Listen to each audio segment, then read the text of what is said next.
Man, oh man, oh man. We are back for another live open court discussion in the Counselor's Corner. I am your host, David Lorenzo Glover, aka the Controversial Counselor, and joining me is my co-host, Herb Lewis, the Big Bad Wolf. Ooh. Gonna be some howling at night, boys. Let me tell you. Streaming live on Facebook and YouTube. This past Monday, we had another sizzling hot discussion. Have you hit your wall? But tonight, we will be discussing the heartfelt topic, paternity and destruction of lives. I know some of you probably thinking like paternity and destruction of lives. What does that really mean? Isn't that a good thing to, to find out your status with the child or whatever? But sometimes things just, you might mean well, or sometimes people don't mean well, but sometimes people's lives end up getting destroyed behind these paternity tests and stuff like that. We'll take a look at the impact of paternity tests. When should it be too late to request a test? Should mandatory testing take place as soon as the child is born? If woman lied about who the father is and he was paying child support, should the mother be responsible for repayment? Yeah, I said it. If somebody been coming out their pocket for years on a monthly basis, bi-weekly basis, and finds out through a paternity test that that's not his child, somebody need to drop Jones. Somebody needs to drop it. If so, these are just a few things that crossed our mind, along with much, much more. Tune in tonight to help us break down this subject matter, and please don't forget to subscribe to the YouTube channel, The Controversial Counselor, and like and share our video. Got Willie about to come in. So, man, oh man. Uh-oh. Yeah. That's my baby daddy.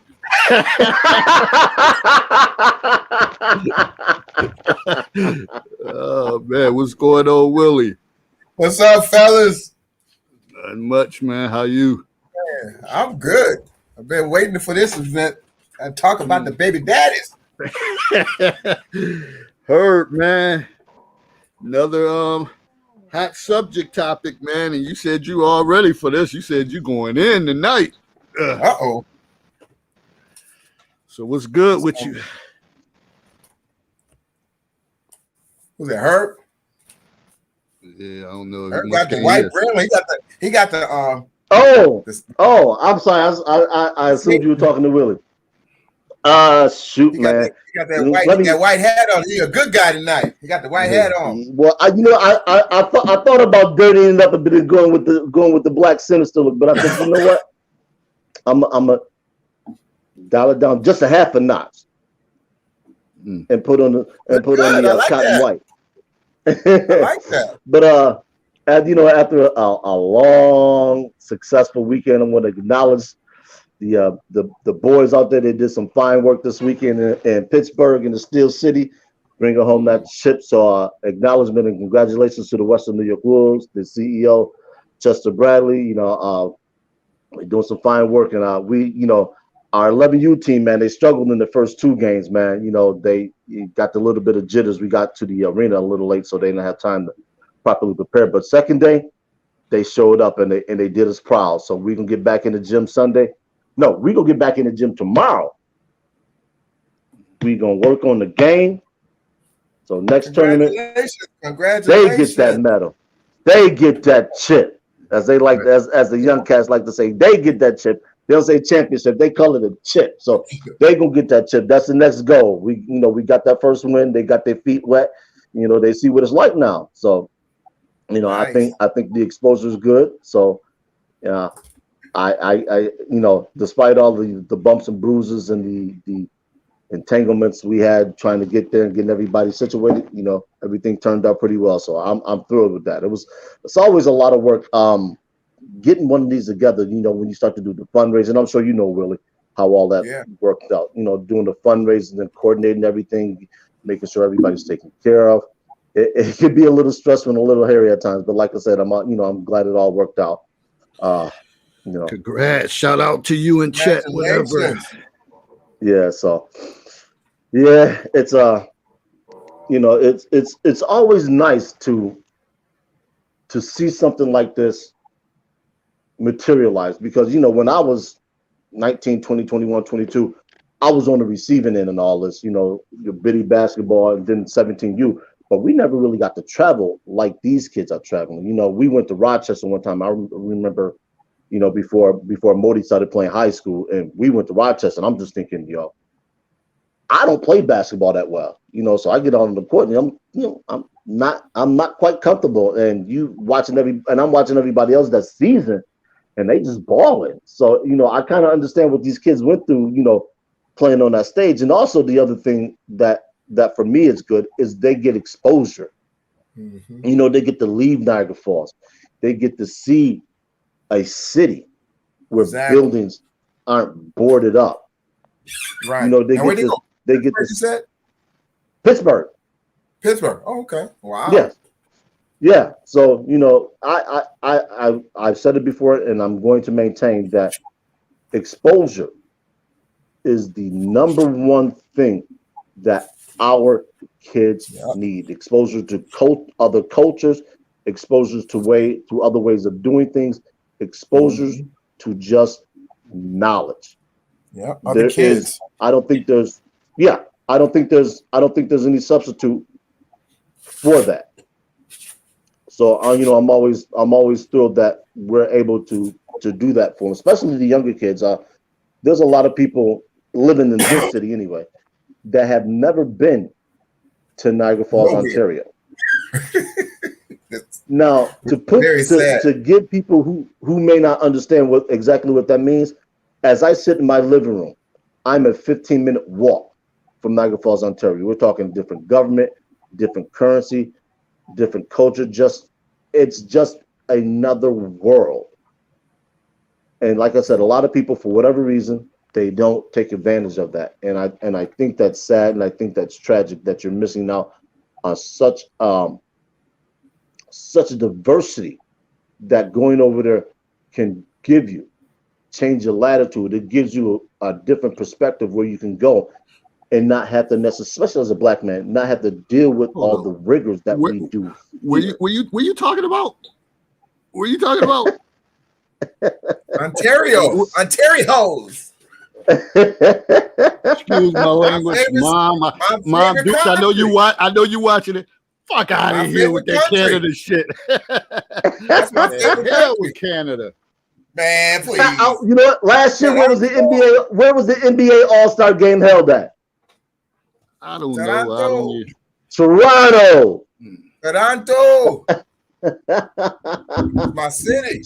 Toronto is Canada's version of New York City, man. I'm telling you, it's a great city. It's a great city to visit. Really, I mean, culture, ambiance. Hey, and even over there, they've been had marijuana. Legalized marijuana. So you've been walking down the street puffing. So I mean, there's just so much that, like I said, this is all about exposure. There's so much that exposure brings people.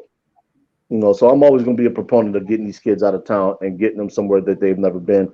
So, they can see how quote unquote the other half lives. So, I salute y'all for making that effort and bring it home and instilling confidence, because once a champion, it breeds in you. It transforms in all aspects of your life. You walking with your head high and you feel good. And I remember being back in my younger ages playing cataract football and stuff like that and winning the championship. You kind of walk with an S on your chest and stuff. Then we got to the high school level, winning the state championship and going undefeated. Always a champion. Always build on those memories. So it's good for kids to win championships.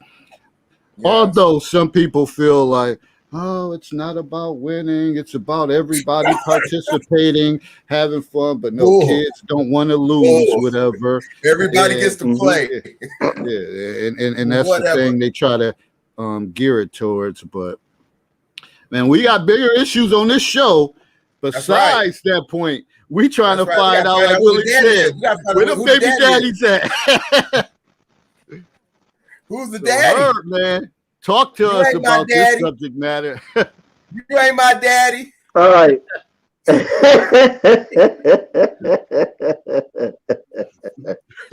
All right, let me lay this out for the people who are waiting with bated breath. We're gonna go back. I'm gonna take you in a time machine, so we're gonna go back some couple decades. I was dealing with this young woman, and yes, she was from St. Catharines. Names will not be released to protect those who are not here to share their side of the story. So don't ask. I'm not telling. All right. Her and I were dating. Sometime into the relationship, she found out she was pregnant. We were doing things that could possibly lead to such a situation. The very first question I asked was the child mine? She replied, no, it is not. Cool. No sweat off my brow. I'll pick up my package, my bags, put on my shoes. I'm out the door. There's no need for me to hang around and be a part of a situation that I don't want to be. Not because I didn't want to be a father, but because the child wasn't mine, and I'm not the one that's going to intercede where another man should be at. Just a principle and the philosophy that I have. If that man wants to establish a bond and relationship with this child, he should be able to do that unencumbered. So we can move along a little bit in the situation or the scenario, if you will, scenario situation, however you want to term it. And one day I get uh, a a page. This is back before cell phones were all the rage. I get a page and I look and I'm like, the numbers, I don't recognize the number. But I call, it's her. One of her friends is, waxing on poetically about how nice a guy I am and all this other stuff. I'm like, look, I don't know what this is about, but you called and woke me up in the middle of quote unquote my night because I work midnight. So it was 7 o'clock. I was asleep. I said, what's going on? They're saying that she thinks there's a chance that the child could be yours. So she wants you to take a paternity test. No problem. Set it up. Never heard from her again. So we moved along about another 10 years. I had just closed on my house. About a day, maybe two afterwards, I get a Facebook message. It's her. Now, by this time, she has already gotten married and already has another child with her husband. That gentleman is responsible for raising the child that she wants me to take a paternity test for. So I asked her, I said, well, wait a minute. Why all this now? Oh, I'm sorry. Let me back up.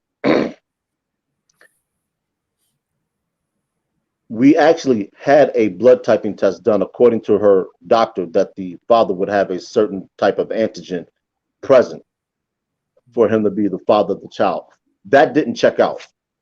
In other words, it came back as a negative for me. So I was like, okay, I'm done. Now we move to 9 years ago when I got roughly 9 years ago, when I got the Facebook message that she wanted to set up a paternity test for me to take for the child. Like I said, she had already gotten married, has another child with her husband, and her current husband was responsible for raising her son. I said, fine. I said, you have the child, you have yourself, you're in Canada, you have to take the lead on this. There's nothing I can do other than show up and take the test. Nothing. Never set it up. Never heard back from her.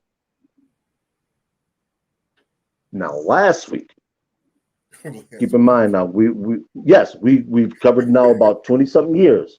I see. I get another Facebook message from her. Now, I've always said I am never going to run from anything. I have no reason to. My hands are clean in whatever I do because I stand in the line of fire. She's going on about, I've done everything that I was supposed to do. I didn't run. I didn't hide. I didn't shuck. I didn't jive. So she wants, now he wants to know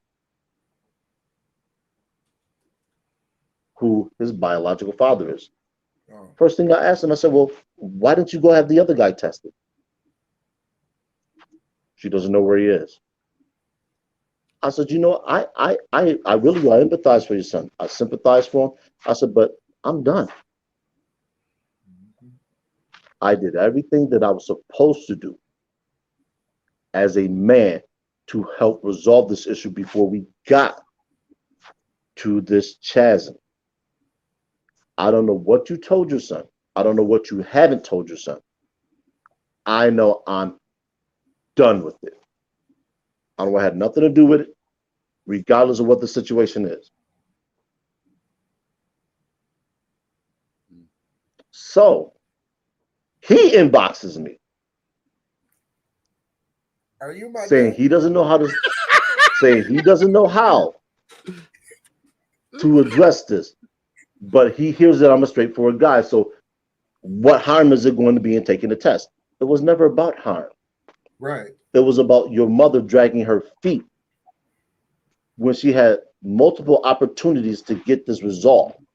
Whatever her rationale, rhyme, or reason for not doing it, that's in her mind. I don't try and figure that out. I always say mine is not to ask why, it's just to wonder. So he goes on to say that, if no is not an acceptable answer, and that if he has to come over and come to my job, then so be it. And that's wait a minute. Yeah. You can't threaten me. You can't be passive aggressive, and you certainly don't have any wins when it comes to anything related to me. His issue is with his trifling mother. So I'm done with the whole situation, but I said all that to say this. Women, when we convene on this panel and we talk about the damage that women can do with their womb, this is what we are talking about. We're talking about women who get out here, they're sleeping with multiple guys. They don't know who the father of the child is, and they delay finding out because they want to protect their ego. They want to protect their image. All the while, her child is going to suffer. Mm-hmm. Not because of something I did, because of something she was unwilling to address when it could have mitigated so much.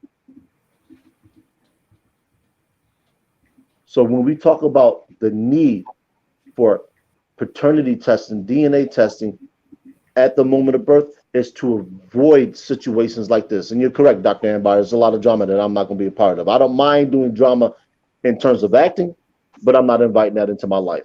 I'm not a pawn on anybody's chessboard. That's just how that's going down. People may not like it. They may think I'm an asshole for it. I don't care. Like Rhett said in Going with the Wind, frankly, my dear, I don't give a damn. And I really don't. So, when we talk about these things, this is what we're talking about. Women have been given carte blanche to do this type of thing. And only when they run into somebody like me do they realize they done fucked up.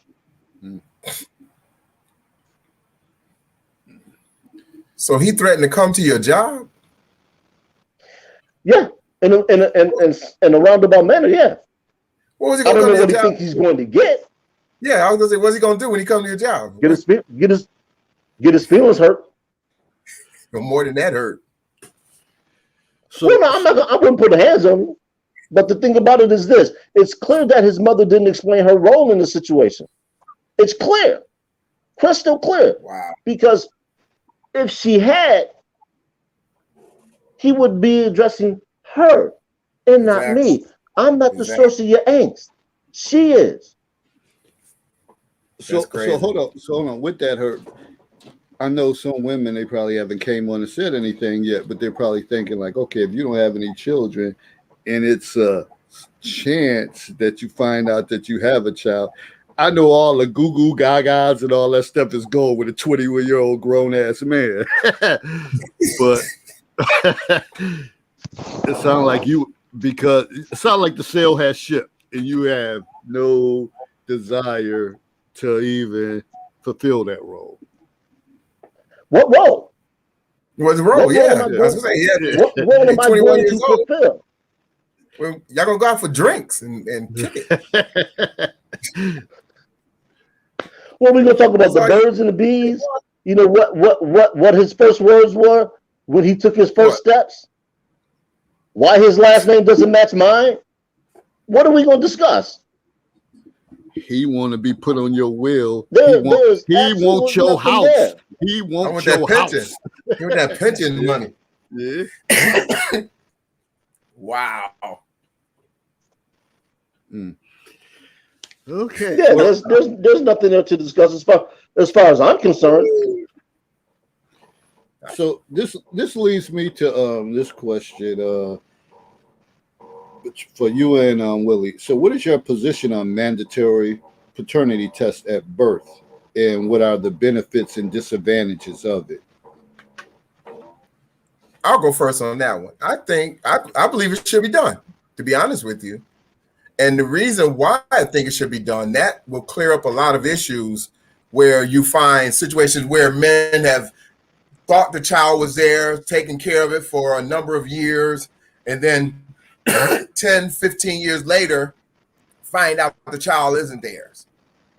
And that could be more heartbreaking than finding out up front when the child is born that the child's not yours. I actually know someone that went through a situation like that where the girl got pregnant. She told him that it was his baby. So as a result, he kind of was forced to marry her. So now he's already resentful because for the fact that he had to marry this girl when he had no intention of getting married at that period to anybody. So he ended up having to get married to this girl, has the baby, and then the baby looked more like the mother. And they had some other things that didn't match him as well. But later on, she ended up having another child that did look like him and the mother. But what happened was child might have been about 10, 12 years old. The other guy who the mother had been sleeping with comes and says, she came to me and said that I was the father.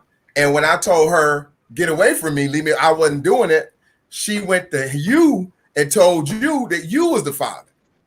Mm. Mm-hmm. So now, I mean, it was just such a mess. But I think if paternity tests are done in the beginning, when the pregnancy, whatever baby born or wherever you have to do the paternity test, if that's done right away, that clears up any doubt, any questions, anything. You already know, okay, yes, this is my child. Okay, it's not my child. Okay, let me get out the way. Or, okay, I'll stay and take care of it, even though it's not mine, because I still care about you. Well, you have the opportunity to make a decision on what you want to do. But to have a child and then find out years later that it's not your child, that could be traumatic to the guy, to the child itself, because now you're resentful of the child, you're resentful of the mother, because you feel tricked, which is what this guy felt. He felt tricked. So, I mean, there's so much that can happen when you don't do a paternity test. So I think they should be done right off the bat, get a lot of questions out the way. If it is yours, then it's yours. If it's not yours, and then you can make some decisions. Okay. Herb, you want to state your position on that? I The only issue I would have with mandatory paternity testing is who's going to foot the bill. Aside from that, I'm all for it because what we're starting to see now is the government is really having to foot the bill for a lot of things that the government, and at least in my opinion, should not have to foot the bill for. So if there's going to be questions of paternity, um, I think that needs to be factored into the cost of delivery of the child. So it's in some way, somehow it's covered. So people don't have to figure out who's going to pay for this. Because I was looking up numbers in terms of hospital deliveries, and some of them can range, from a simple vaginal delivery from like $4,000 or $5,000 on up to, if there's complications, to like 10,000. That's a serious financial burden. And we're not even talking about the cost to raise a child, just to bring the child into the world. And I guess that's why the midwife profession is starting to blossom. I just had a friend, Shelly. I can't recall Shelly's last name right now. She just finished her midwife program, so congratulations to her. I can't remember her last name right now. It's killing me. But yeah. I just really do think it's high time that the clamps are they're used, so families, legacies can stop being destroyed. People's lives can stop being ruined. As I said, this young man is going to go through life not knowing who his father is, because I'd be goddamn if I take a paternity test for anybody for any motherfucking reason. It's not happening. It is not happening. I can ask you a question, Herb, because you said it depends on who's footing the bill. But for me, I would rather, if I got to pay $100, $200 to determine if I'm the father versus taking care of a child for 10, 12, 15 years and then finding out that I'm not the father, you've paid a lot more than that $200, which would have at least made you aware of what the case was. So I don't think there's no price that's too high to find out up front, whether that child is yours or not, even if you don't have any doubt about it. A lot of times you say, well, I don't care. I love her. And if it's my baby, I'm going to deal with it. But, in the back of your mind, I'd rather know. And then that way, like I said, if he love her or you love her that much, you're going to stay with her anyways, but at least that's not your child. And you can even say, well, who's the father? Because I don't want him coming back later trying to come into her life while I'm, she sees me as the father or he sees me as her father. And then this person pops in 10 years later talking about, I'm your father. So at least if we know who the father is, I'm not the father, but who is the father? So this way we know the parameters of what that situation is. That would be a peace of mind for everybody. And that was the other issue I had, when she was talking about, when she contacted me the second time, or the first time I should say, regarding this. One of the things I asked her was, what does your husband have to say about this? Guess what? Nothing. She never ran it by him. No, she didn't tell him. She didn't tell him, didn't discuss it with him. Nothing. Really? So hold on. Let me get this right. So throughout their marriage, I wonder what was her excuse when he asked her, like, okay, who is the father of this child? Seeming like he was the older child and no one had any contact or whatever the case is. That would be a hard pill to swallow, to sit up there as us, like, damn, I never heard anybody reach out. I don't even know how you could get by that. I would, as a husband, I start thinking like, some shit don't seem right here. Right. Something don't seem right here. Like, I got to get up out of this camp. Like, something don't seem right. And the fact that he's not even questioning or having a conversation about it shows you probably where he is too. I guess he got his.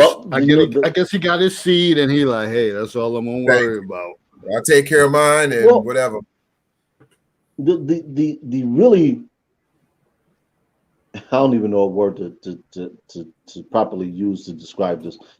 The thing about that is this: when we came back from the clinic, we stopped at her mother's house, and I don't want to say what what city her mother lives in, because I narrowed down, and people who are familiar with me in my past, they'll probably, oh, that's who he's talking about. So I don't want to do that.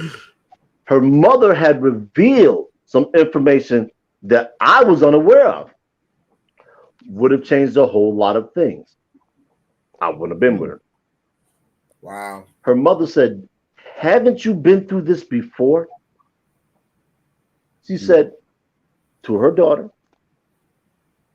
when you were dealing with that guy that was married and you got pregnant then, and he told you that if he got an abortion, he would marry you, and you did, have you not learned anything? Wow. And when I heard that, I was just like, oh, wow. This is how you get down. I was stunned. I was stunned. I was stunned. I was stunned. That's why when she told me no, when I asked if I was the father's child, I said, all right, you know what? Slide. There's nothing else left for me to do here. There's nothing else left for me to say. What should I do? Hang around in a situation that could potentially become more dysfunctional? I was like, nah, I don't need to sign up for that. But this is part, when I talk about the 6 years hiatus I took from dating, this is one of those situations that led to that. And like I said, you know, I have my own role to play in the situations that I was involved in when it comes to dating. So I had to address them as a man, address as a shortcomings. I had to remove myself from that environment, and that's what I did. 6 years, had to get out. Came out on the other side of the wall like Andy Dufresne in Shawshank Redemption. New man. Haven't had to deal with the nonsense until recently, and there's been some other things that you know kind of broke the camel's back with this, and I was just like, you know what? Yeah, I got to let it off. I got to get out here and start howling in the mountains. I just want to know where the ladies at tonight. Where y'all at? Somebody got some secrets around this one. They don't want to talk. They don't want to they don't want to get in this mess. Uh-huh. Man. They probably mama's baby, daddy's maybe. They probably taking notes right now so they can come in here blasting when they come in. The fellas got some questions going on. Right. Here's another question. Do y'all feel there should be civil or criminal consequences to a woman deceiving a man by claiming he is the father when he is not? If so, what should the consequences be? Should there be? There should be something. There should be something, but I'm gonna tell you, they're not gonna do it because they're not gonna persecute the mother and take her away from the family. So they're not gonna put her in jail. They're not gonna do anything like that. You can't get back payment from her or reimbursement, because how do you do that? Just like they tell you, you can't garnish a welfare check.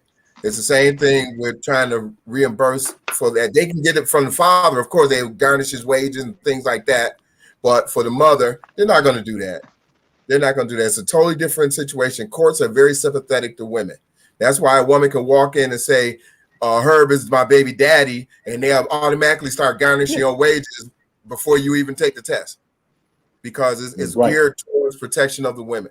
So, we can say that there should be some kind of repercussions for her, doing that, especially when she knows that that person is not the father, but she's picking the one that she thinks is going to be the most reliable, or the one that may have the deepest pockets, or whatever case, whatever decision she went through, she might have did an eeny, meeny, miny, mo. Who knows?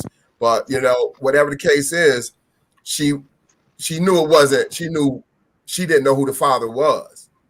Or she might have known who the father was and didn't want to have that person in her life or in that child's life. There's so many reasons, but the thing is, they're not going to do much to the woman. They'll come after the man a lot faster. The courts are made to protect the women. Bottom line, especially family court. Yeah, that just don't seem right. So I'm just gonna throw a hypothetical situation out there. So if you're a man and you've been taking care of a child for 10 years and you got a nice job, whatever, and you had to Mm-hmm. pay five, six, 700 a month, and you find out that's not your child, man, that's a lot of bread that you You know the, that's life that could be life changing bread for some Mhm. people. When you think about the savings or things that you could have been there, living in a certain house, certain car, maybe relocated, did this Mhm. or that, it just don't seem right. Like But, something should be done as far as those situations. but you know what else, Dave? What you just said? Do you know when that guy finds out that that child is not his, they still won't stop the payments because Correct. the child now sees you as the father. He accepts you as Mhm. being his father. So the courts will make you continue to pay to make those payments. Man, that is So crazy. even though when you find out, wait a minute, this is not my child, that's the daddy over there. Well, the child sees you as their father. They accept you as their father. Keep on paying. Mm. Yes, that Yeah, has happened because to a lot of guys who tried to get out of it after finding out and being determined that somebody else was the father. Nope. The child sees you, it recognizes you as the father. We're not. You are responsible. the state's not going to pick up that financial tab, and at the end of the day, that's what it's Nope. about. People think Yep. it's about legacy and family. It's about finances. The state is like, look, we're not picking up the tab for anybody's child. And the real sinister thing is that if a guy is married to a woman, she has an affair and she conceives a child, he is responsible for the well-being of that child, the financial well-being of that child, unless the biological father steps in and says, you know what, I will. So that that's another reason why a lot of people are they're on the side of mandatory testing because it becomes punitive. Mm-hmm. So people are saying that men should not be held accountable for the actions of a woman that brought her a negative result. And that I wholeheartedly agree with. I shouldn't I shouldn't be rewarded for doing things that has essentially that has impugned somebody's integrity. Because that's at the end of the day, that's all it is. You're saying this man is responsible for something that isn't his. I don't think anybody known the man would actually sign up for anything remotely close to that, male or female. I don't think a kid would. I don't think a kid would say, hey, look, you and your friend can go out to eat, but if your friend make a mess, you got to clean it up. I don't think a kid would sign up for that. But this is what we're telling men.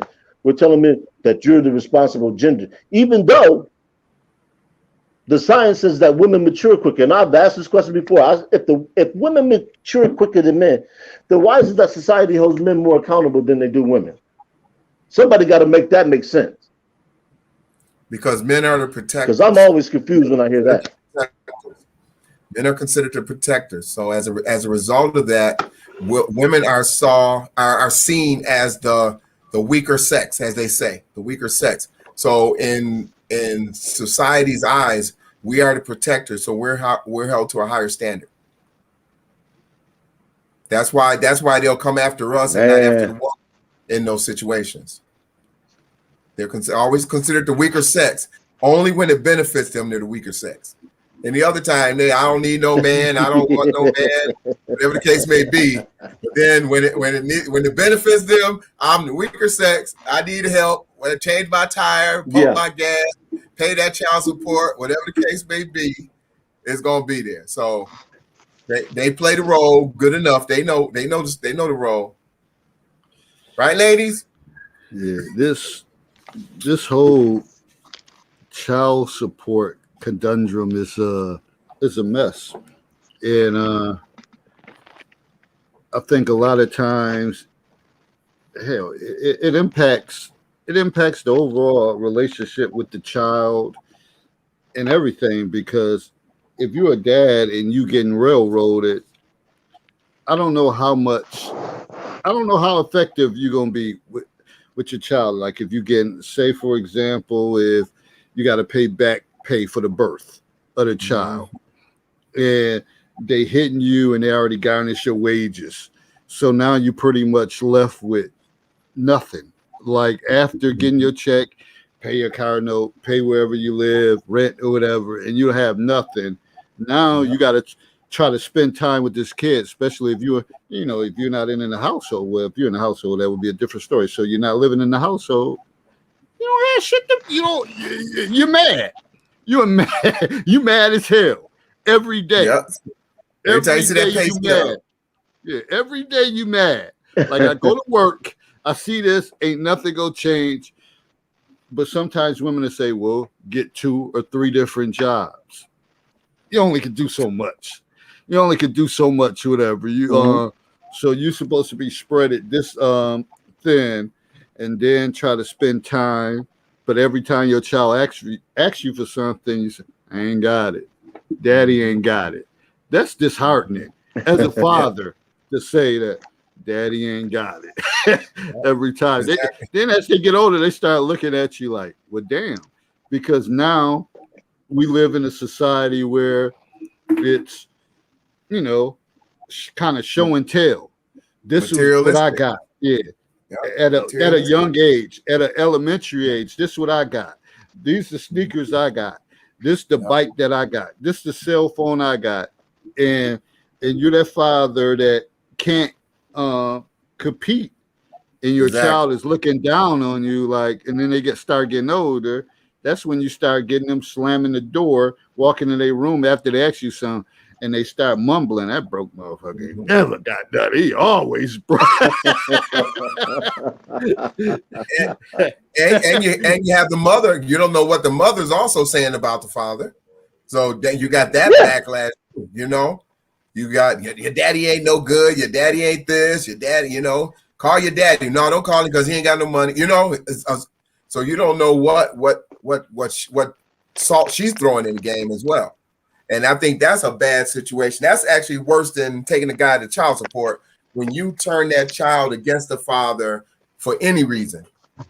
For any reason, there should be no reason that you should turn your child against either one of the parents. If y'all didn't work out, y'all didn't work out. If unless this was an abusive situation, then of course you would share that with the child. This is why we're not together.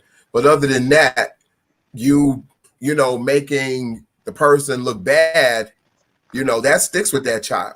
That sticks with the respect that child has for that parent. Like you said, walk in the room and close the door. You stand there talking to them, they turn and walk away and close the door, or, mumbling, those kind of things. That's all disrespectful to that parent because of things that child may have heard growing up, that now he has no respect for that parent. Yeah.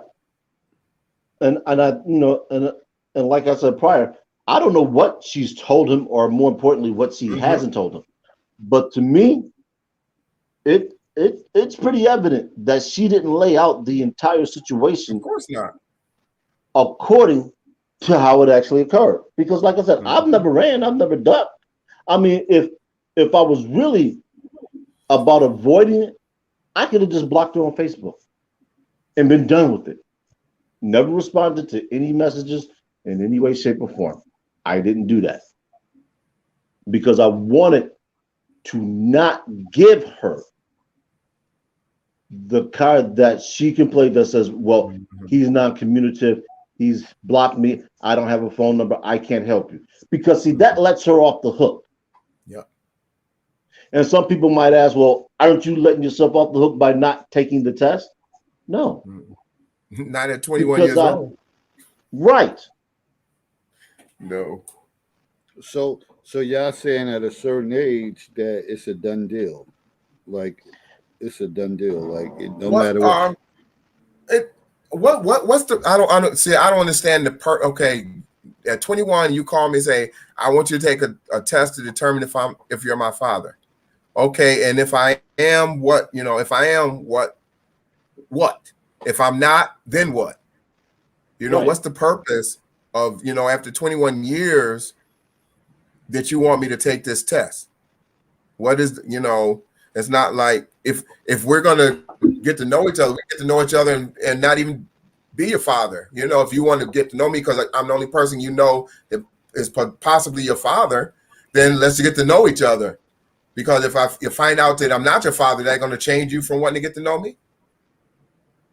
So, what is your purpose for wanting at 21 years old, wanting to determine, like you said, unless he's going after his pension, trying to get in his will, you know what I mean? I'm his only surviving son and I want everything and, that kind of thing, So what is the reason now after 21 years that you're so adamant about me wanting to get this paternity test? I should call my daughter, see me, I should take a paternity test. We talk. I got to call her when I get off this show. Now, yeah, I have to know that some people may feel like, okay, 21. I'm not dead. You're not dead. I want to know who my father is. I want to know who my other side of my family is. I want to know these things, whatever. So I'm not, because, you see this stuff on TV all the time that people be in their 30s or 40s looking for their father, their mother, or whoever to see who their family is. When the relatives, right? Yeah. So I don't know if a 21-year-old is just going to say, all right, I'm going to pack it in and I'm just going to give up in that. So, but not give up. But like I said, ask them why is it important to you? You're not gonna say, I wouldn't even say I'm not gonna do it, but I just want to know why this is all of a sudden so important to you that now you want to get this done. And depending on what his answer is, that may help me determine, okay, yeah, I'll do this, or no, I won't do it. But I would like to know, that would be my question is, okay, why now? What is it? What makes it so important? Now, if he said what you said, I would like to know, because if you're my father, I want to know who my cousins and my aunt and my grandmother, I want to know who the rest of my family is. Now okay, sure. Okay, well, let's do this and let's find out. But I just want to know who he might, if we come up with some hums and ha's, then I'm thinking what we talked about earlier. He trying to figure out how he can get in on the estate. So no, we're not doing this. He's got to give me a good answer. He's got to give me a good answer why, you know what I mean? He's got to give me a good answer why he wants, why now? Daughter, if you're watching this show, get ready. We got to go get the test done. I'm talking about daughter. Go ahead. Go ahead. I'm sorry. The principle is, for me, it's just a matter. It's a principled response as far as I'm concerned. Mm-hmm. And all of the other stuff really, it falls in the middle. I'm sorry, around the.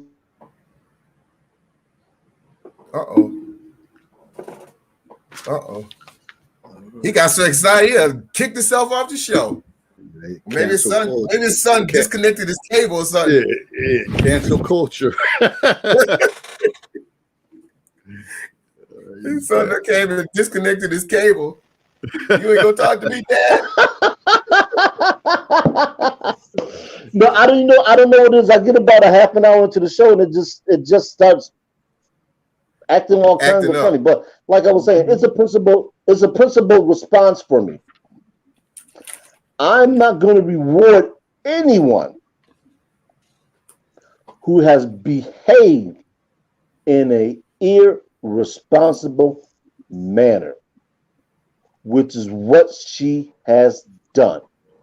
From the moment she let me know that I was not the father, I don't know what's been true, what's been false, and quite frankly, I'm done with it. I can understand, as you said, David, that the individual involved wants to know the other side of his family.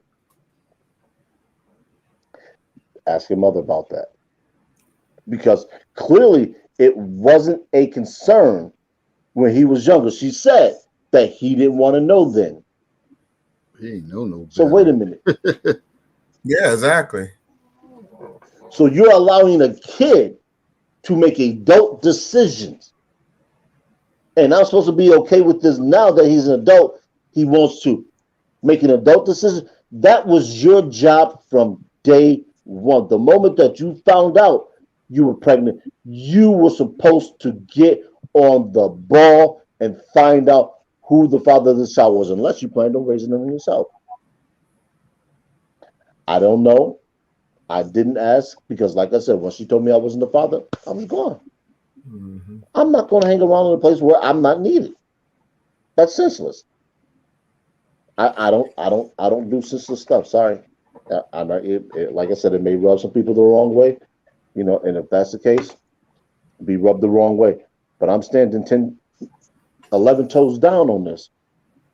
So it bring me to the question of you had said, like, what if what if the situation is, of course, we always had a situation that it might be some guy who say, I don't want no child, and it was post throughout the week, and women commented like, oh, women men act like they don't want a child, but they don't do anything to protect themselves, and you end up having a child, and the guy said, I don't, I don't want no child, and the woman decides to go on with it. Do you think it should be a point of some type of like, listen, are you basically saying that you're capable of, as Herb, you mentioned something would maybe trigger this thought, like, I'm gonna raise the child on my own. Because sometimes you be hoping like, okay, if I say I don't want a child and you say you want a child, you basically you're gonna raise it on, but that's not often the case. Nope. Right. Guys, you get jammed up, and sometimes it's the irresponsibility on the guy's part. Again, so the women that say, well, they should have did their part too of protecting themselves, and you end up jamming your own self up because even if you don't want it, and you had a discussion, they say, well, I'm gonna have this child anyway. You're gonna end up paying. You're gonna end up That's paying, right. Yeah. and There are no a lot of accidents. situations is like that. A lot of situations that's what we're dealing with. But see, you have, and I actually just had that discussion not too long ago. I actually posted about it on my page about people talking about, it was an accident. You had an accident and the girl got pregnant. It wasn't. How was it an accident if both of y'all not using protection? There's no accident. That's irresponsibility Yeah. because he could have used protection, she could have used protection, they could have used protection, but nobody used protection. But it was an accident. It was an accidental pregnancy. There's no such thing. That's Yeah. I like to call them unintended. Yeah. But actually, no, yeah. that's irresponsible pregnancy. That's what it is. And then, of course, like you said, he's saying, well, I told you I didn't want no kids. Dude, you had no protection. You knew she was not having any protection, but you telling her you don't want no kids, but you doing everything that makes a kid. Right. Everything that gives you a 100% possibility of making a child because you like to make sure you can feel it. Because that's what they say. I can't feel it with no condom on. Okay, you go feel it in your pocket later. And so for me, I have no sympathy for people with that nonsense excuse that, it was an accident. Well, I told her I didn't want no kids. But you also knew she wasn't on protection and you also chose not to use any protection. So people who give that nonsense about it was an accident, there's no such thing as an accident. There's no accident. Up until the time that child is born, the mother and who has the final say? The mother. The mother has the final say whether that child is born because she has all the options of what she can do if she really doesn't want a child. From protection to abortion to adoption, whatever the case may be, she has the final say. But what do? They don't want to use protection.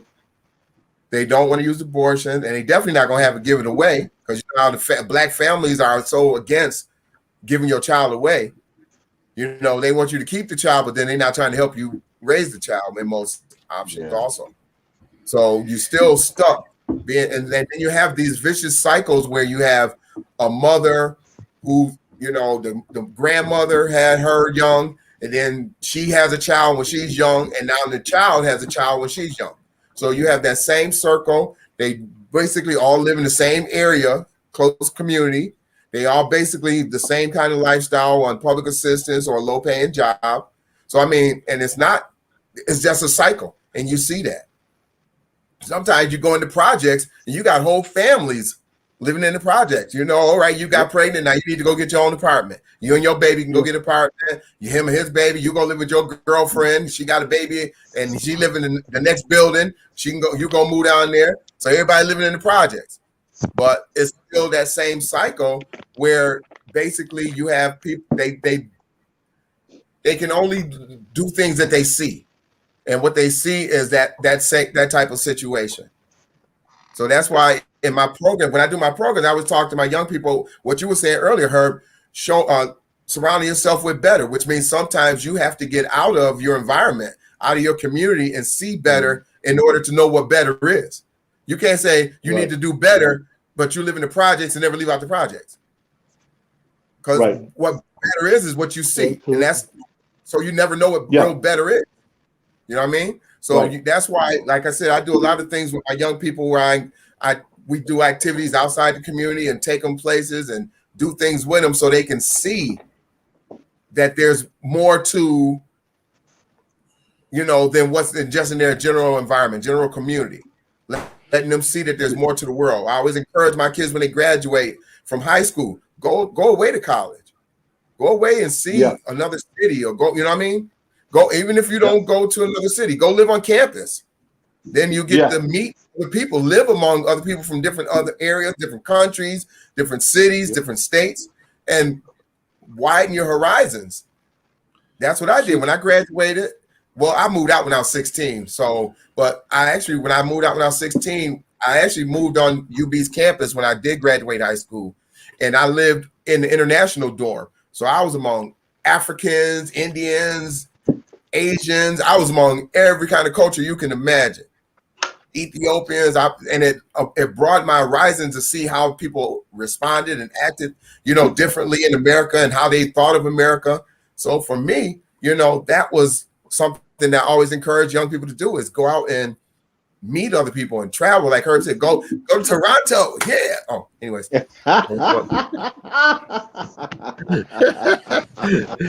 Listen. You know, my favorite spots is, I got a couple of spots I love to eat at in Toronto, man. So yeah. But they won't let me. I can't go over there right now. They said I got to take a vaccination. I can't go over there. Yeah, I'm in the same boat. And you know, the borders are open up now. So the the 9th.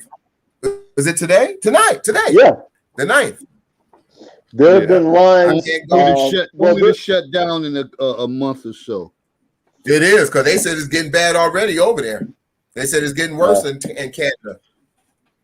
Well, they can't. Canadian citizens don't actually have the ability to come to the U.S. So that, you know, that might have some validity, a lot of validity actually. So they can't come to the U.S., but we can go there. We can go there because the government's been pressuring them to open back up the borders.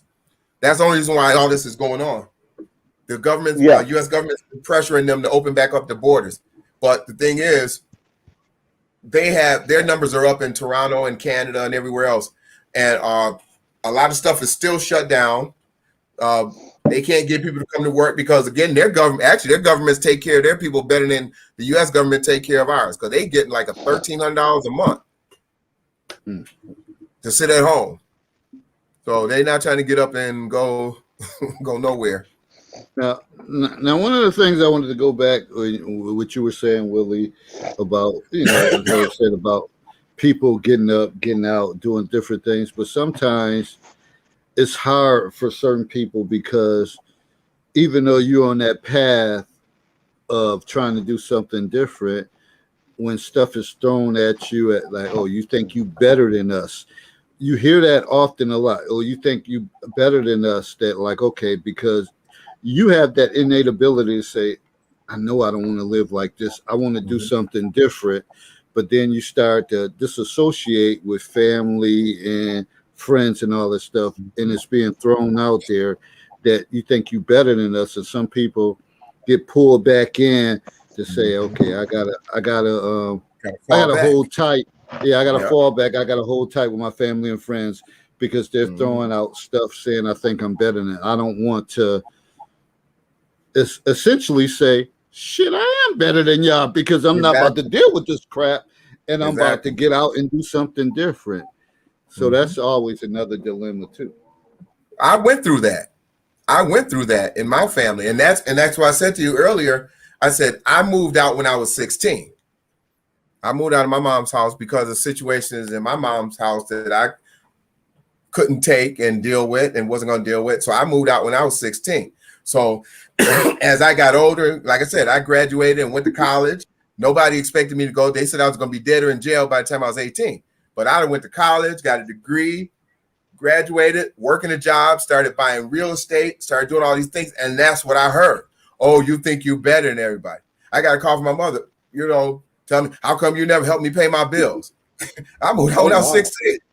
You know what I'm saying? I moved out when I was 16. But you get a call, you call me, I'm 20-something years old, because now you heard I bought real estate and I have my own business. How come you never offered to help me pay my bills? Okay. So I understand exactly what you're saying. And it's crazy because, like you said, if you aren't thick-skinned about it, then you will fall back because you feel guilty. Well, I don't want to leave my family hanging. I'm going to go back and I'm going to help. I'm going to tone it down. I'm not going to be as successful as I could be because I don't want people to talk about me. No, I'm going to be as successful as hell. I'm going to be as arrogant. I had a conversation with somebody earlier today, 2 conversations actually. And it's funny. I went to my high school reunion last weekend. And it was funny because me and my daughter, we always have this joke. Because my daughter always tell me I'm arrogant and stuck up and I think I'm better than people. I think I'm God's gift to women and all this kind of stuff. So, she and I talk and every now and then my daughter will say, Mr. Willie Price, God's gift to women, and all this kind of nonsense. So we laugh and talk about it, joke. So I go to the reunion and I'm sitting with some people at this table and we were sitting there. One person offered me a slice of pizza, and I took a little slice and I ate it. So this other young lady offered me a slice of her pizza, and I said, "No, actually, I don't want any more. I'm kind of watching my figure because I gotta look good for the ladies, right?" And I started laughing. She didn't laugh. She said, "Oh, you still the same, Mr. Willie Price, God's gift to women." And I just looked at her and I just bust out laughing. And it reminded me of the conversation I had with my daughter. And I said it jokingly, but I never thought that somebody really had that feeling. And it was so crazy because, like I said, people will have their perception of you that, for whatever reason. And if you fall for every time somebody thinks or has an opinion about you and you try to disprove them or prove them or whatever the case may be, you're going to go crazy. Right. You have to be confident, self-confident within yourself and understand who you are. And like I said, and that's like I always talk about my programs because a lot of my programs I created based on stuff that I've went through, my experiences in life. So that's why I'm talking about this thing. Like my self-confidence and my self-awareness didn't just develop. It came because of things I've gone through in life. And so showing young men and young ladies how to, you have to understand who you are, 4 W's, who you are, where you're trying to go, what is it going to take for you to get there, and why you want to do the things you want to do in life. And when you do that, it doesn't matter what other people think. If they're not a part of your what to achieve your goals, then you can be as successful as you want. Sometimes you just have to change your circle. You can't hang around your old friends who you grew up with, who are still hanging on the street corner and you're trying to go to college and get education or start a business or whatever the case may be. Because those people, that crab in the barrel mentality is going to pull you back. Yeah. Yep. You know what I mean? And that's what happens. We're trying to still hang with our boys, but then we're trying to start a business and be successful and stay out of situations that could get us arrested. Those two not going to match. Then it's not going to work out that way. You're going to go one way or the other. Sometimes you have to cut ties. Sometimes you have to stay out the hood. Sometimes you go back and visit every now and then, make a quick stop and say, "Hey, I'll just come see how everybody's doing and I'm out of here." And I do that like every couple of months. I stop in my old neighborhood and I see people, some of the people I hung out with, and just, hey, I just want to stop through and see how everybody's doing. But I know not to stay too long because I know some things haven't changed in the hood because they still doing the same things they was doing when we were growing up. So I already know that I can't stay in that situation too long, especially now when they got these cameras up all over the place. Guilt by association. it just make me wonder, like all of these issues are so deeply rooted that we think it's a quick solution or quick fix, but it's really not. And It's not, so not at all. if you're joining us now and you're like, okay, paternity test and destruction of lives, a lot of that has a lot of this has to do with the conditions of the relationship between the mother or the child. Like for a guy, if you feel like you were, treated miss wrong or miss wrongly treated, you're not going to be the best father that you could be. No. You're not. And I don't care if there's people out there say, "Oh, just pray on it and do this and that," uh, and there'll be people that say that. But Mm-hmm. again, when your pockets is not where they want to be, and you feel like I wouldn't be in this situation because of this person, and maybe partly a lot of it has to do with you too. And we talk about that too. Knowing your personnel and the people that you deal with, and having a better vetting process and all that screening process.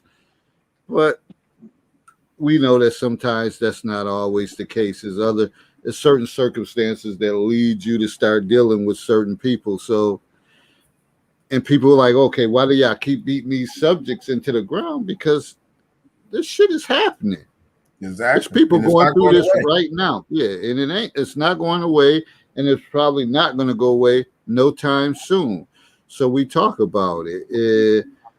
We also know there's people who are deeply bothered by it. They avoid these conversations because they don't want to face it. So it's a lot. So we keep talking about it, and hopefully, like the big bad wolf came with this situation, not his own personal situation. Like, and we know like he's not the only one who's probably faced something like that. So it's real, and you wonder why. Like, okay, Mhm. like damn, somebody trying to hit my pockets. Exactly. 21 years later. And it could go even longer than 21 years old now if the kid goes on to college. Yeah. So it goes even longer. Yeah, that insurance thing is a big thing because you Yeah. may think Yeah. if you're a guy and you got one child, she turned 21, and you say, well, okay, I could have had a single plan health insurance, but now she went to college and she went on. Now Barack Yeah. said, oh, put in a thing that you have to pay until 26.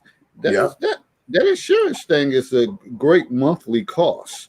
That's A worse great than monthly child cost. support. Yeah. From a single plan to a family plan, and you thinking at 21, okay, she's done. I ain't got to worry about that. So that's a couple extra $100 a month that Mm-mm, I have, and you mm-mm. extend it. I don't know where they be getting this stuff from. Whatever these laws in 26, like damn, that's a grown ass person. Thank you. Thank you. I don't know. Yeah. I mean, It's crazy. I've had some situations, man, that this is just one of many. I have another situation that would probably make some other people's heads spin, but like I've always said, I've been amenable and accountable to the situations I've contributed to, and I've never ran. But at the end of the day, you know, jig is up. You made the bed, you set it on fire. You want somebody else to sleep in it with you? That's not gonna happen.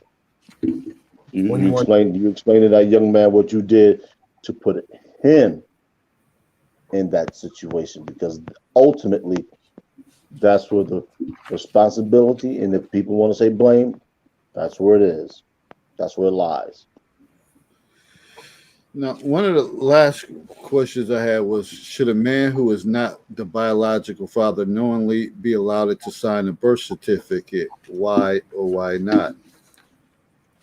So what's Not the father. Son. You said if he's not the father, should he's be not able. the father. Should he be able to sign the birth certificate? If he wants to take the role, take the position, I don't see why not. If the actual father has decided he doesn't want anything to do, like we were talking about earlier. Well, I don't. I told you I don't want to be a daddy. But so she's been sleeping with this guy. He said, I don't want to be a daddy. I told you, and I'm walking away from this. It ain't my baby, whatever the case may be. But she's now dating or have been dating a guy that, is in love with her and says, you know what? I know you made a mistake, but I still want to be with you and I'll take the child on. I'll be responsible for it. Because once he signs that paper, he's responsible. Yeah. Especially once he signs it. Once he signs that paper and he makes that commitment, he's committed for 21, 26 years, whatever amount of time. It's not like I'm assigned there, I changed my mind because we ain't together no more. So you have some guys that will do those things. I'm not one of them, but you will have some guys that will do that, to say, hey, I love you and, I still want to be with you. And, if this is part of the package, I'll raise them as my own. Yeah, that shit sound good on Lifetime movies, Yeah, whatever. But exactly. it's always Not something. in my lifetime, it ain't. Yeah, I would say no, he shouldn't be allowed to, because what potentially could happen is you're setting up a situation to where he can prevent certain things from occurring. So if that child needs medical attention, he says, look, I'm the de facto father. I don't care what happens, who comes in and says what. If I want that kid, let's say the kid gets into an car accident. He can enforce a DNR, which is a do not resuscitate. Who could? Have his organs donated. Who I don't could? care what the prognosis is. He might be able to be saved. I guess He's you said the invincible. father. Oh, the father. Okay. Yeah. He can have the plug pulled. Yeah, because he's legally he's the father. And that's the only thing the courts care about is what's signed and what can be proven.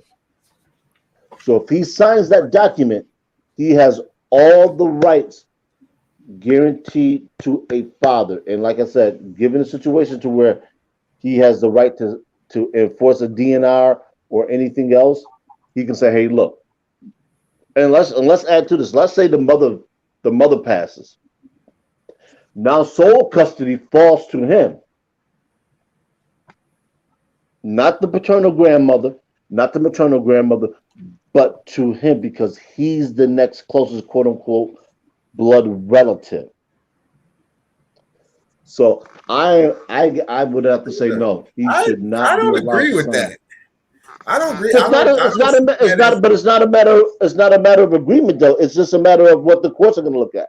But I understand what you're saying, but I don't. I would have never thought of, well, if there was a situation like that happening, because the thing is, if he's the father, if he's saying I'm willing to take this role because this guy doesn't want it, then even if he was the real father, he could still do that. The real father can do the same things that you just said, but this guy is just a guy that's on the role as the father because the real father didn't want the role.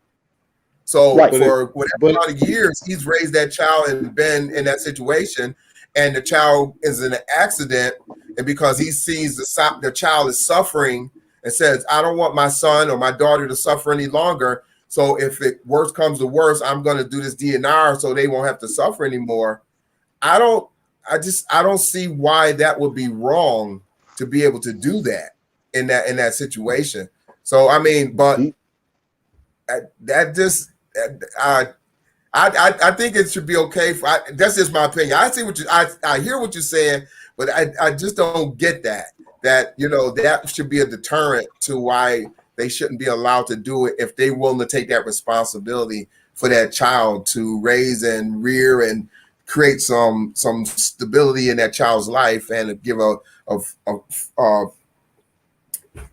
paternal, was it paternal? Which one the father role? Well, father role, be a role model as a male role model in that child's life, whether it's a girl or a boy, because girls also need to see a male example of how a man should treat, a woman or the mother or whatever that case may be too. So I don't know. Herb. I don't know about that one, man. The only thing I will say is people change. I know That's one all I'll thing, say. like throughout my trust travels and my work experience, I've came across situations where a lot of times it's a tug of war between enrollment of the kids when they split. Like, oh, Yep. they're not going here. No, could you withdraw this kid because the mother say I'm moving here, and the father is actually on the birth certificate. So there's a situation like sometimes where it was a situation where the guy wasn't on the he was on the birth certificate, but he wasn't the real father. The mother knew he wasn't the real father. He knew it, but he signed the birth certificate. So then, and it got to the point that the daughter knew it, and they would say, "Well, that's not my he's not my real father, anyways." And I'm like, why is she all involved in this? So, but the guy who signed it had been taking care of her for all these years, and he grown attached to her. And he was like, "Yeah, you're just not gonna move, whatever. I'm the one who I'm the one who registered her for school because maybe the mother work schedule was this, and he the one took it." So it was a lot of tug of war. And then the mother was like, "Well, okay, I know he's not the father." She was trying to get him removed from the birth certificate. I'm like, Ain't that some crap? Crappy, yeah. What type of crap is this? This guy was being a stand-up guy. And, all of a sudden, y'all didn't work out. Now all of a sudden, you want to remove him from this person, this child's life, and this and that. So these are the type of crazy scenarios that go on in the situation. So I can see where they even do it with real fathers. They even try to do it to real fathers. They can even try to do that with real fathers, where the mother gets mad, they ain't together no more, and now she wants to make changes or move the child, and and they trying to remove the parental rights from the father so he can't stop it. So I mean, you have that can go on in the actual father situation too. It's just that you got these situations where I told you before, the courts are very sympathetic to women. Men really have no rights in court, and so even in a situation like that, they're going to always, more than likely, unless the mother's on drugs or some kind of situation, they're always going to side with the mother. They're always going to side with the mother for the most part. So if that mother says, well, he's not a stable father or whatever the case may be, and I need to relocate and I can't leave her here with him because of his instability, the courts are going to, more than likely, most times they try to keep the child with the mother. But isn't in those cases a lot of times that, well, I guess you would have to have proof of that, but I don't know how that works. But in most cases, when women say, "Oh, I want to relocate to another state," doesn't usually the father on the birth certificate, he has the right to kind of say, "Nope," and you're not going to do that, and they have to come up with some type of arrangement that, okay, if you do, the judge may ask, like, okay, what are you moving there for? And come up with agreement. Well, okay, the child needs to come stay there for the summers. Y'all split the cost and all that stuff. So it's a lot of different things that go on for that. But guys could, like, essentially, if they know the law, block some of the stuff that women try to do. Like, listen, you just can't take my child and move out of state without my permission. What normally is required for them to do that, though, Dave? They have to get what? An attorney. And most of the guys aren't going to want to do that. They don't want to pay that money. You know what I mean? So that's why it happens. Situations, or they'll get him in the court and they'll say, okay, she can go stay with him, but he needs to pay for her to come get there. You know what I mean? He needs to pay for her to get there. All these kind of things, put all these burdens on him to make it almost impossible, because of course, even if he's paying for her to get there, he's also still got to pay child support for that child. You know what I mean? She's going to hit him every kind of way, so he'll back off and let her do what she's doing. She's gonna make his life as difficult as possible most time. And not all women. Some women, will, working with the guy and will say, okay, I'll send her home on this day. I'll send him home and he can come stay with you in the summer or on Christmas.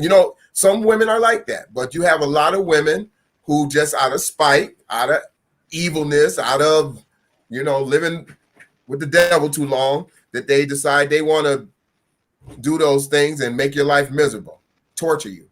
So, I mean, it all depends, but the courts are always going to lean towards the woman because they are always seen as the weaker sex. The men are supposed to be the leaders and the head of the household. So they have very few rights when it comes to courts. The woman is considered the one that needs the help. Yeah, and I seen Celine. She said controversial comments. I'm a big fan of the show. Paternity Court is absolutely crazy stuff. Thank you, Celine, for your support and believing in our mission and the show. And I definitely appreciate that. Yeah, and the paternity course, all this stuff is just madness, and you just never know, and it makes people reluctant to say, man, I got to look at all of these different red flags to get into a relationship because I don't want this to happen to me. So especially when we start getting in our age range, you cautious of certain things. It's more than people think. And sometimes people just think, well, I'm just going to simply deal with this guy. I ain't going to have to worry about it. I'll put up with all this nonsense so I don't have to get in my 40s and 50s and have to worry about all this extra madness, trauma. And then that's why you hear a lot of people say, I'm done. I see a lot of women like, oh, I'm fine, whatever, being by myself. And they're in their 40s and their 50s. And you're like, really? Like, you really want to, this is how you're going to go out. Yeah. And that might be just a temporary response for that time, because I'm sure everybody needs somebody. And that's what we need to realize and start saying. Everybody needs somebody, one way or the other. And I'm going to stick with that theme. We can't do this alone. Yeah. But you have, like you said, you have so many women that, have just thrown up their hands and said, I'm tired of the nonsense. I'm tired of the abuse. And you have guys the same way. But what you have now, you're competing. We as guys, especially as we get older, if you really look around, we're competing not only with trying to get a stable woman in our life, we're competing against other women for that woman also. Because you have a lot of women, older women, who are now going for it. They may not call it a lesbian relationship, but they get with these women and they become partners and they get apartments together and they live together, they travel together, they do all these things together. And so that partner is not allowing them or making it difficult for them to actually meet another man, because of course they always throwing the bug in their ear. They got that girlfriend who don't want her to get with nobody, so that way they can grow together. So you got a lot of things going on out there, especially as women get older and they've been through some situations, and you got that person throwing that bug in your ear. Well, he seemed like he doing a lot of things that John used to do, and next thing, oh yeah, you right, girl. Next thing you know, you getting all kind of flack, and you be like, what the hell I do? What's going on? So it's tough, especially as we get older, and we got these uncooperative women who don't want to submit and be submissive. That's a dirty. You better stop using that word. Better stop using that word. I like to start a little fire every now and then. Yeah. I disagree again. What you disagree with, Julie Lynn? Yeah, Julie Lynn, talk to us. Whatever. What do you disagree with? I don't know if you disagree with our overall message of the show or what. Talk to us. But Celine, she was 21 years old and been pretty conservative, and that makes me feel good that a 21-year-old is listening, because I think you like trying to be a step ahead of the game at 21 to say, hey man, if these old heads still going through this stuff and I'm 21, I'm gonna try to eliminate some of this in my life, Exactly. whatever. And there's nothing wrong with that. That's why we always tell people listen to people that's older. Listen to people that's older. You don't have all the solutions. A What lot of did Julian times say? Submission. shit has Submission has nothing. nothing again. Huh? Can you put that in English, Judy Lynn, so we can understand it? Judy She said Land. submission has nothing again. Again, Judy what? Land. Join the We read that. panel. Come on, show Talk to face. us. Show face. That's right. Step to the mic. But you know, but the whole thing about submission is this: everybody submits to Submission is a somebody at swear some point in word. time. Men submit to women, women submit to men. It's just a matter of Exactly. what you're submitting over. When they look at submission is a what she say? Submission is a swear word to many women. That's right. They'll be cussing at them women, Willie Price. Talking about submission. And that's Selena, I the ain't young, submit. the 21-year-old. But Julie Lee right. says submission has nothing to do with it. So it's that word submission that a lot of people can't get through with. And like I think Herbert said, men submit to women. There's certain things you say, damn, I know I got to submit my will to her. I can't do this. She does it better. So I'm submitting my will. And I'm not going to be disgruntled about it and not ashamed of it. Like she's the boss of this area in my life. She's the chief. She's running things. She knows better, right? But see, they look at these women who have an issue with submission. They look at submission as slavery, as ain't no man gonna be telling me what to do. Ain't no man gonna be making me, that's not what submission is. Submission is, like you said, saying, okay, he's better at this role than I am, or he's better at this. He has more information about this, so I'm gonna let him take lead on this. I'm gonna let him be the head of the household. If he's a good leader, whatever the case may be. Submission means that you allow yourself to follow in situations where you know that you don't have the better understanding or the more experience. That's what I find. Submission, when done right, is a blessing. I don't know about all that. Submission? No, I'm saying it is a blessing when it's done right, and like, okay, I'm submitting for a good reason for this person because, like you say, if you're a man and you say, I make more money, whatever, but certainly she know how to stretch. She's good at paying the bills, so I'm gonna all that stuff, whatever. Hey, here's everything right here. Give me this for my pockets, and I'm good. And you say to yourself, I ain't got to worry about nothing because she got everything down to a science. To a science. See, that's submission right there. That's submission right there. But see, they don't see it that way. When you say submission to a woman, the first thing a lot of them think, is that you want them to be a slave. You want them to do what you want them to do, or you want to control. And see, that's the mindset of a person who just doesn't want to be in a stable relationship, whether they say it or not. If you can't listen to your partner, if you can't trust your partner to say, okay, well, I'm gonna let you lead in this, like you said, paying the bills. You pay the bills, and I'll just give you the check. Let you do what we do. But if the same situation was the other way around, I'm not giving you my check. Oh, you're not running my. You know what I mean? It's always some issue. Submission. People look at submission as control, and it's not control.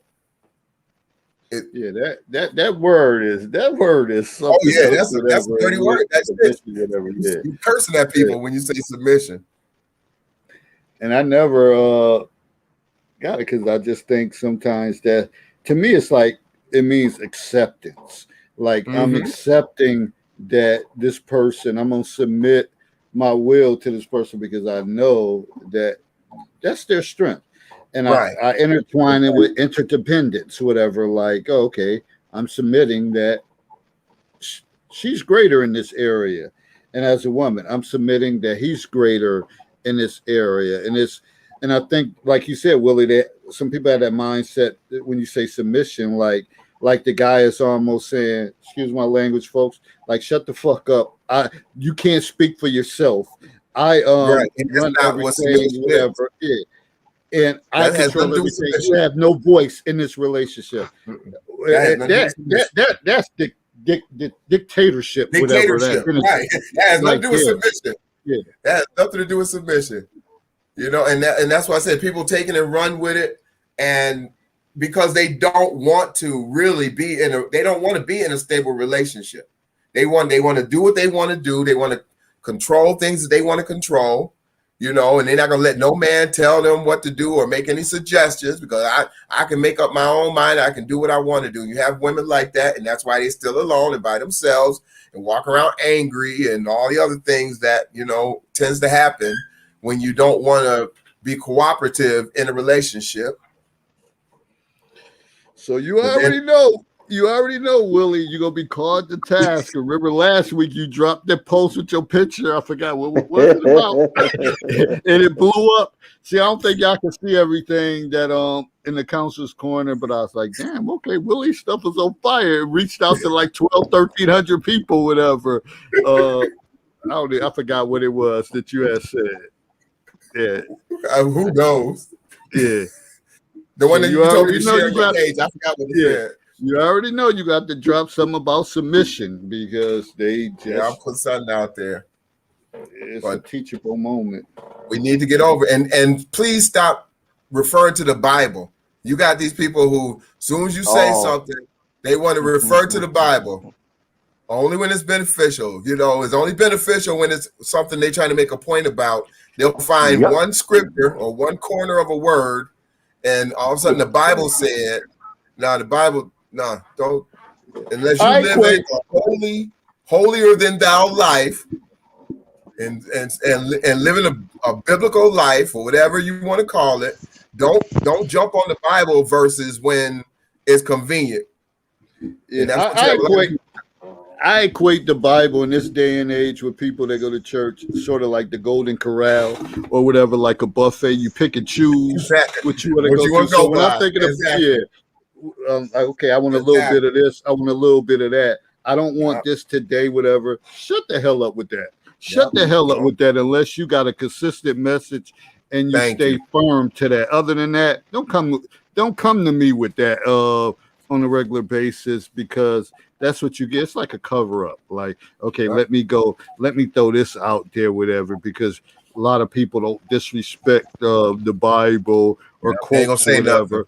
Yeah. Mm-hmm. But some guys will be like, man, the hell with that shit. What you talking, whatever. And them the guys that usually, hey, they had a pick of the litter. They had a pick of the litter. Exactly. Because you want to throw the Bible out there. But then the thing is, they'll say, well, biblical or Bible, this, that, and the other. But what about the Bible? There's a lot of things in the Bible. What's your point? You know, so why even bring the Bible into it? Unless that's your whole life, and most people aren't living their life totally by the Bible. So don't throw the Bible out there just to sway a conversation. And I hate when people do that.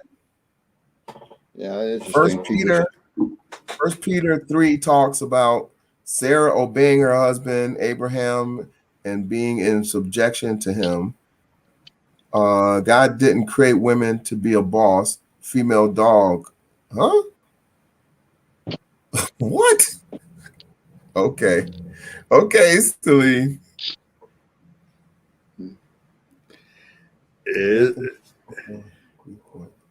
Huh? You have one. Something about a biblical First Peter. Yeah, I see what she talking about. I'm talking about what Judy Lynn talking about. I didn't. Talking about a husband, I do believe. Oh, I don't know. Judy Lynn, you need to be more submissive. That's all I know. And the one thing, ladies, show face, whatever. Just you don't have to come on here. You don't have to show your actual face. You could come with an avatar or whatever the case is. So sometimes that prevents the miscommunication in the chat of us not understanding what you're saying, because I can see right now again that word says a lot. I could probably post something to say submission, whatever, and you get a lot of Yep. responses, whatever, Yep. based on that. On that one word. Willie, you can post a picture with your arms folded and say, "I'm looking for a woman." I am. I'm gonna put one up later. I'm gonna put one up later. And I'm gonna post it on the page. I'm gonna put it up later. I got to think of how I want to word it, but I'm gonna put it up there. I'm definitely gonna put one up there. And it was like wow. That's the fireworks. Oh man. Man, I don't see how one word could be so crazy. So Julian said, "I support submission." Okay, so I don't know what's the going, because, like I said, I just think any sound relationship, we all know that any man that thinks he has total control over everything, he has some issues. That's something. Exactly. That's a red flag. That's a red flag. That's a red flag. Yeah. But somebody that's saying, "No, I can't do that," and they can humble themselves, like, "No, that's not my thing," whatever. Because a lot of guys act like they the maintenance man, can do this and that. I'll tell somebody, "Man, I can't fix shit," whatever. I can't fix nothing, whatever. But I got other strengths, whatever. So I'm not going to front on that. But when you have guys that act like they can do this or that, and then they get mad when you try to be resourceful with, like, "Well, don't worry about it. I have a friend that he's good at that. He could come over," and they're like, "Oh, why you call him to do it?" Insecurity. Those is red flags. Whatever. That's trouble. That's trouble. Insecurity. But that's where communication comes in, because when you talk to a person and you get them to talk and share about themselves, the more they talk, the more you learn about them. You sit back and watch, and then whether this is really a situation you want to be in. And people don't talk. They do texting, and then when they get with the person, they find out that there's issues and things going on that they never even imagined, because they never had an actual conversation with the person. So texting is detrimental. Stop texting, ladies and gentlemen. Pick up the phone. FaceTime them so they don't send you one of them what's that, Snapchat pictures with all that those filters on it, and you think you got a queen and you find out you got something else. I'm not gonna say. A lot of these things end up being whole podcasts in itself when you talk about filters and all that stuff. Oh man, like some people. Like me, I'm refusing to relinquish.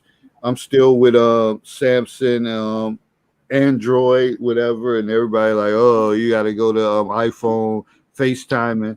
But I don't have desire to feed people to be FaceTiming me throughout. I don't want to see nobody big ass face every time. You can't FaceTime on Androids. I think you could do some what is it? Google Duo, something like that. That people. Oh, I've seen that. I've seen that Duo thing. Yeah. But I have. I've always had the iPhone, so I never knew anything about anything else. But I don't do too much FaceTiming anyways. Only when I'm really curious. If I'm talking to somebody or I've met them online and they've sent me these pictures and it look like it's a lot of filters going on, then I will FaceTime them. Like something ain't right about something ain't right here. I told people, I posted yesterday, I said, I don't like surprises. So don't be sending me no headshots, because I'm not responding. You got these people who only send you these headshots. And I tell you, headshots can be very deceiving. I seen that post. I seen it. I seen it. Oh man. Headshots can be very deceiving. Don't send me no headshots. You keep sending, if all you send me is headshots and I can't see you like full, I'm not responding. I'm not responding. Come on, Willie. Surprises. I don't like surprises. Don't be so. Huh? So don't be so mean. Man, I'm being for real. I'm being for real. Headshots can be very deceiving. And them filters are even worse. I met a young lady in person that sent me all these pictures. And that's when I found out about the filters. But I was like, you don't look nothing like your pictures. You look all cute and cute. Yeah, I see you in person. You ain't nothing. Take the C out of there. Ooh. Yeah, and again, that's probably and something we've talked about before, like whole another episodes with the filters and all that stuff, and trying to. And I think my man Igor sent me something earlier about the wigs and all that stuff, and Oh, like Jesus Christ! it's just so many conversations to be had. So I Thank don't you. know how people can run out of content on social because there's so many things Exactly. to talk One about. subject lead to another. Yeah, but we're not gonna beat a dead horse tonight. I see the chat. We got Celine. She's been actively involved. The mature 21-year-old. Shout out to her Exactly. for being Big mature and shout. stepping out there and like, hey, I can hang with y'all. I'm gonna give my perspective. I truly appreciate that because that just showed the diversity in the broadcast. That this message is not always for people in their 40s or 50s or 60s or whatever. Younger people can get a hold of it and say, hey, I'm not hearing this message on a day-to-day basis, but if I could tune into the counselor's corner, hey, they be talking about certain things, and I'm gonna get wind of it, and I'm taking mental notes so that I can know, so I don't be caught up when I'm 40 or 50 in a log jam. So it's it's all good and it's all appreciative, but again, we're not gonna beat a dead horse on this subject. The regular people, some of the people didn't come on, and they probably go back and watch the broadcast. And stay tuned for probably next Monday when we say to y'all, women, what are y'all really bringing to the table? Yes. What are y'all bringing to the table? How you gonna handle that? Because I did tell her whatever. I don't know. Sometimes I say things like I don't know if I'm gonna keep the Monday and Thursday. I know Monday has been more uh, popular show, and I'm like Thursdays. Well, people again, what we talk about, people don't understand. A lot of people think you could just get on here and just talk and not have any content and not do anything, but you have to prepare for this. And I'm trying to also prepare myself for a school year that probably I never faced before because I don't know what the hell gonna happen with the school year. Everybody coming back in the building, but yet this Delta variant is still on the rise, whatever. Yeah, and the shutdown and all that stuff. So I'm like, it's gonna be crazy. So I'm like, man, I might have to release Thursdays, but Monday we gonna be loaded up. So my favorite night. Yeah. And you know we love having you on here, Willie. You bring it appreciate respect with energy, and hey, so I don't know about Thursday nights, but again, if I get a burning desire or whatever, it's nothing stopping me to say, okay, Thursday, okay, we about to go with it on Thursday, or if somebody wants to have like an interview or something to come on, then I'm game, but just to try to keep having broadcasts, and I like them for them to be effective. And I'm liking how the chat is going right now. It's picking up, and you know certain subjects it be going on all evening. Like, but I know Monday coming up when we find out what y'all bringing to the damn table. We want some answers. We want some answers. We want some ladies to come onto the show and share with us their opinion. Yeah. Don't let it just be the fellas, because we don't want to hear it later we was bashing. Well, we know how that turns out when we get a panel of men together and we start talking about certain things that have become. We bashing. We don't want to be bashing. No, we want y'all to come on here and give some opinions. Give us your point of view. Come on here and talk about what you bring to the table. Yeah, Yeah, it was, it was, it was, it was. A lot of people were kind of salty for a few months afterwards. So Exactly. Especially when you start talking about them filters and submission and lashes and wigs and weaves and makeup and all the other stuff. And don't get it wrong, ladies. Don't get it wrong. I'm gonna play devil's advocate. There's some guys that do a little enhancement themselves. They might True. use the filter to shrink it in the gut on the thing, or take the gray out the beard and it's all black. Listen, I've been conceded to that. It is what it is. You can't be Father Time.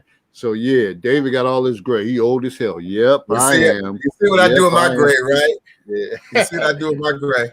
I keep mine shaved. I shave before the show every Monday. So I make sure it I is. shave every Monday before the show.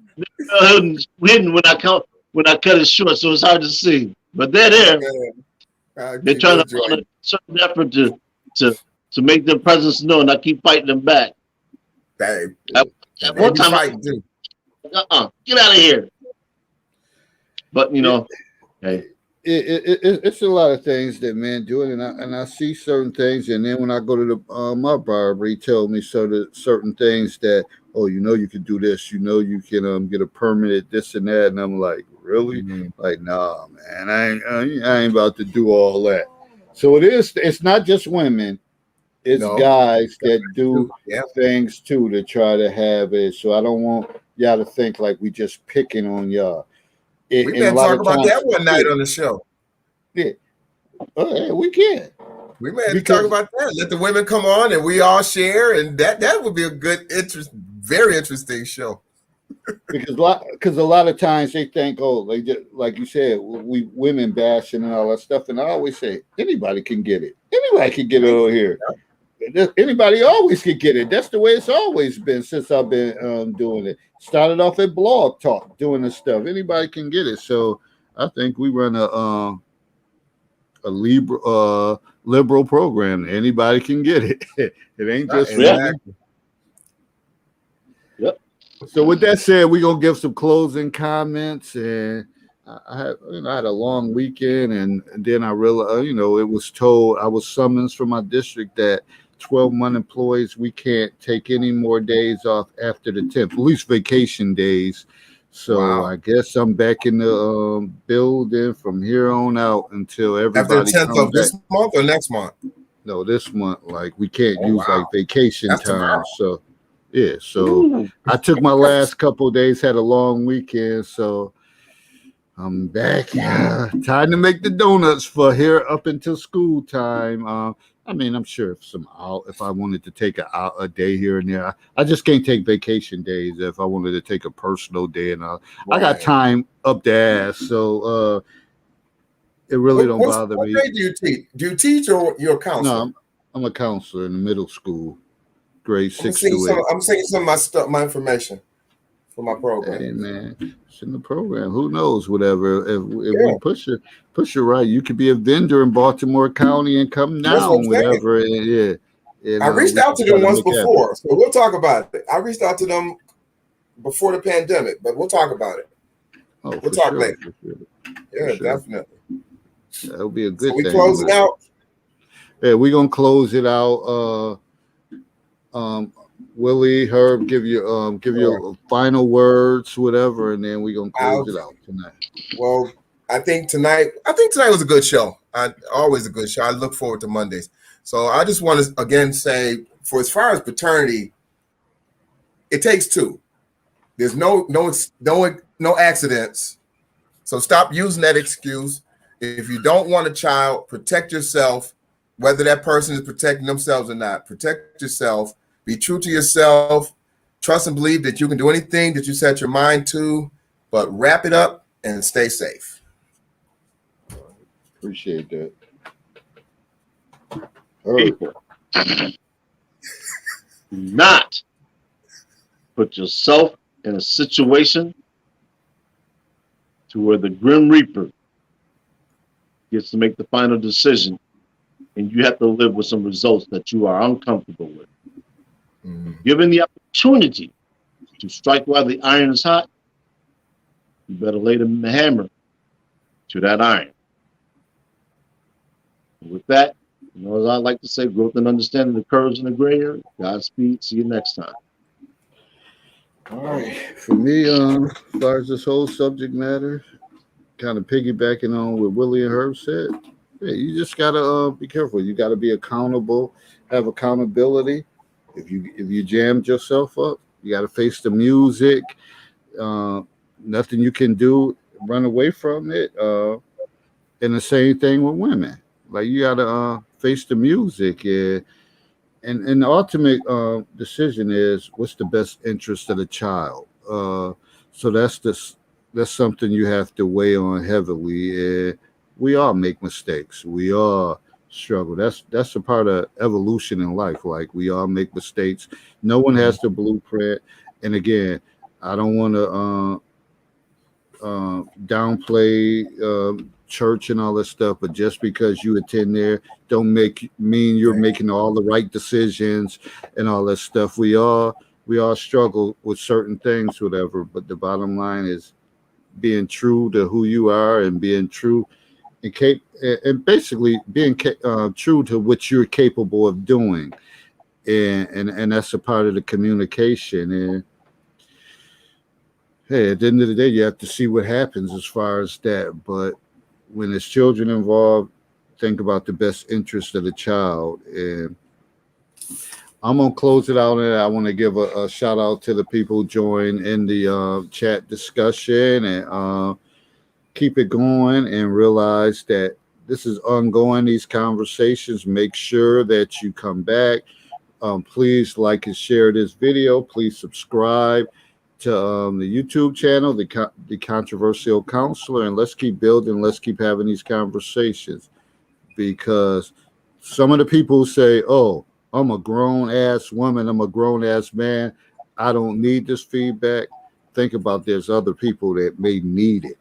They need it, and they're looking for this type of feedback and they don't know where to find it. So we just try to come on here. We're not no experts. I always say that we're not no experts, but we like to kind of stir the pot, keep the conversation going, have critical thinking, and let's build and grow. And sometimes things get heated. That's all right. That's part of life too. But we just keep pushing forward and trying to build. So again, subscribe to the channel and please like and share this video. Thanks, Will. Thank you, Willie. Thank you, Herb, for being a part of the panel. And we're gonna push on. I don't know about a Thursday show.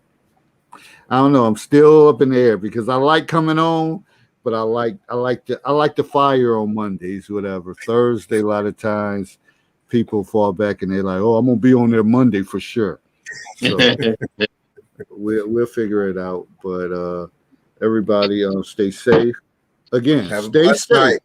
Stay safe, because as we say, they're talking about a lockdown and this and that. Stay safe and be prepared. Whatever, be prepared this time compared to last time. I know for me, hey, I gained a lot of weight over this, and now I'm working hard to try to fight that off. So if it does come to fruition, we on lockdown, I'm gonna be prepared this time. There you go. Stay safe, my brother. Yeah. All right, y'all too. Appreciate you all, and talk to you soon. All right. Have a good night. Good night.